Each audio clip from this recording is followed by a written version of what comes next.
He's called a Pekahiah in the Lachish letters. That's a beautiful connection there, man. It means very sharp-sighted. Here we're told it's a man of a prophetic calling. The Pekahiah. He is a Pekahiah. He is the man who sees something that other people don't see.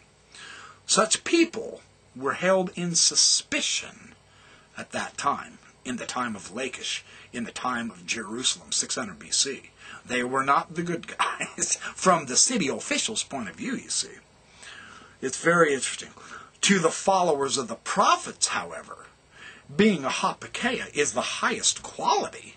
They say, oh yes, we do follow the Pekahiah, of course, because he has the vision of the future, see. Well, in that case, Nephi was a Pekahiah, Mormon, Moroni was a Pekahiah, Alma is a Pekahiah, King Benjamin, so on and so forth. Well, anyway, they murmured because he was a visionary man, a Pekahiah. And they felt that they were led out of Jerusalem, the land of their inheritance, and they lost everything they had because of the foolish imaginations of his heart.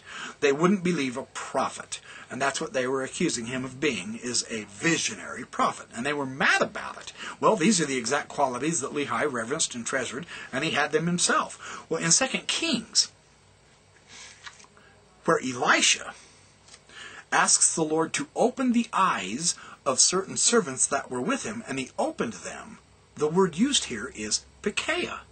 It's the open-eyed one, the visionary one, the one who then saw that there were hosts around them that they hadn't seen before in the king's account. So that's interesting. That's what Lehi saw. When he became a Pekahiah, that's when he saw the council of the heavens and all of the angels circled round about, singing and praising his God, and some coming up and some going down. See, this is Jacob's vision of the ladder. He's a Pekahiah, as opposed to someone else. He even said, hey, this must be the place of God. Something I didn't think of before.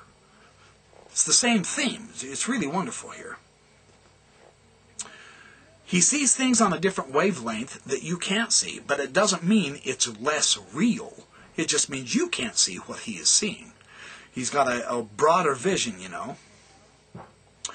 Well, this is an eloquent passage in which Torgziner sums it up. He says, the Lachish letters reflect the mind, the struggles, the sorrows, the feelings of ancient Judah. Boy, don't they.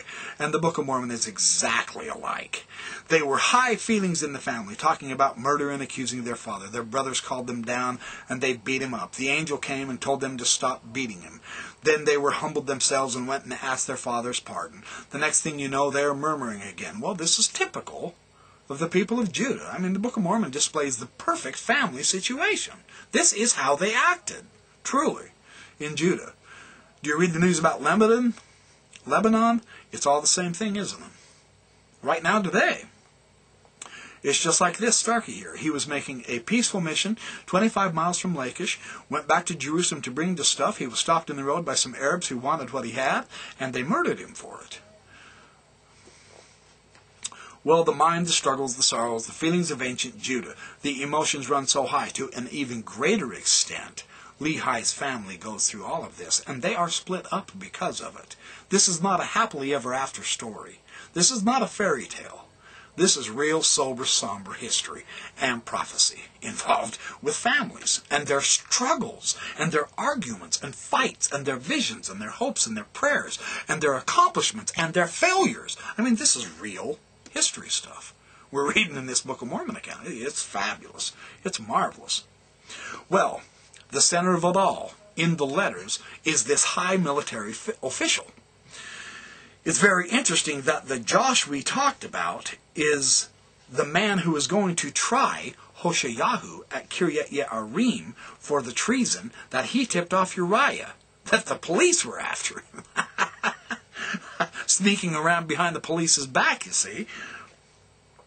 This is the situation we find in the Book of Mormon. Josh was a good friend of Uriah himself. He didn't want to have Uriah killed.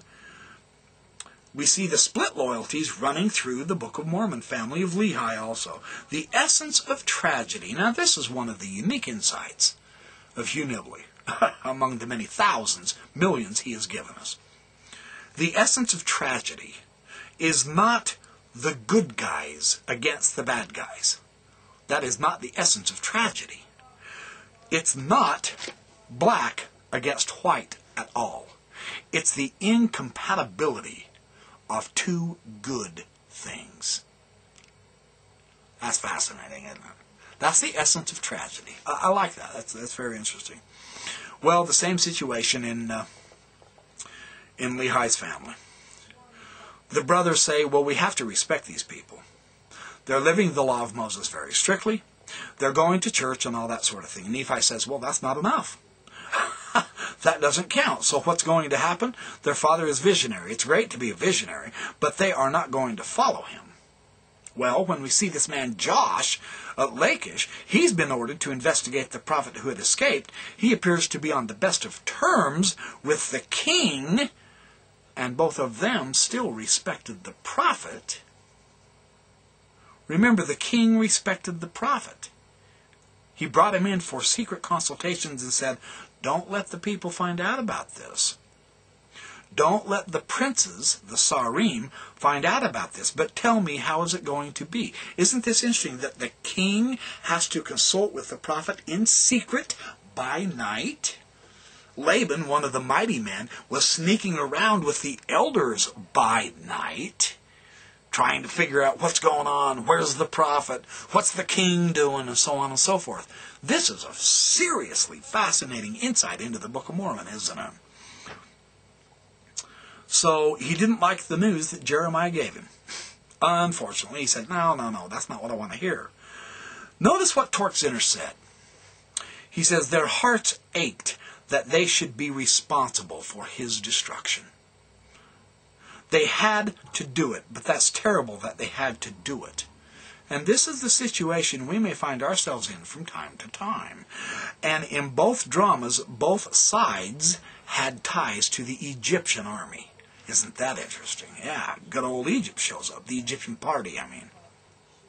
Lehi supported the anti-Egyptian party, and that's a strange thing. It's a strange thing also that the prophet Uriah was fleeing to Egypt and not to Babylon. He had been supporting the Babylonian party, and he had been against the Egyptian policy of the government. So why should he flee to Egypt? Torkzinner said, that's a paradox. He can't figure out what was going on. Well, why did Lehi's people flee toward Egypt? They went down to Arabah in the same direction that Yohanan took the people from Bethlehem to Egypt and took Jeremiah along with them. So Torkzinner asked, why would the good man flee to Egypt of all places when his crime was supporting Jeremiah in calling for peace with Babylon? He favored Babylon, and he should have gone to Babylonia. Torkzinner said, it's simply astounding that he fled to Egypt instead of Babylonia. Well, Lehi's family did the same thing. Fascinating parallels, isn't it? This is what they really did. You say, well, that's unrealistic. They would have went to Babylon, so the story is false. No. Now we have archaeological and historical evidence that that is precisely where the prophets were fleeing to, the direction they were going. Book of Mormon follows it beautifully. Well, this Josh, he was a very important person. He says he was the military governor of the second most important town, the oldest and strongest fort, halfway between Egypt and Jerusalem, Lachish. The records were being kept in his house, which was really the guardhouse. It was his house by virtue of his office. He had to stay there in the dwelling quarters upstairs. You find that same thing with Laban, as the man says here. Laban's official position represents that of Josh. They play a key role. Torkzinner postulates that Josh must have been the military governor of Lachish, and possibly governor of the city. Laban had a very high office. He was a military governor. We are told what he was here. He was out with the elders counseling by night.